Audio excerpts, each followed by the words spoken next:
નમસ્તે. શાળામાં પધારેલ આપ સૌને પહેલા તો મારા નમસ્કાર. આજે હું તમારી સમક્ષ પંડિત જવાહરલાલ નહેરુ વિશે રજૂ કરવા જઈ રહી છું, તો શાંતિથી સાંભળવા મારી નમ્ર વિનંતી. ભારતના પ્રથમ પ્રધાનમંત્રી રહેલા પંડિત જવાહરલાલ નહેરુનો જન્મ 14 નવેમ્બર 1889ના રોજ ઇલાહાબાદના એક ધનાઢ્ય પરિવારમાં થયો હતો. તેમના પિતા વ્યવસાયી વકીલ હતા અને પંડિત જવાહરલાલ નહેરુ એક પુત્ર હતા. પંડિત જવાહરલાલ નહેરુને દુનિયામાં સરસ સારી શિક્ષા પ્રાપ્ત કરવાનો વિશ્વવિદ્યાલયમાં અવસર મળ્યો હતો.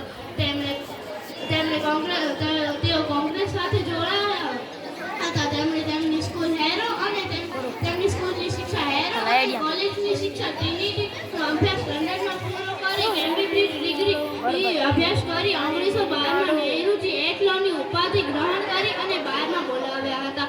નહેરુજી શરૂથી જ ગાંધીજી સાથે પ્રભાવિત રહ્યા અને 1912માં કોંગ્રેસ સાથે જોડાયા. તેઓ 1930માં પ્રતાપગઢના એક મોરા સંગઠિત ખેડૂતનો શ્રેય તેમને જાય છે.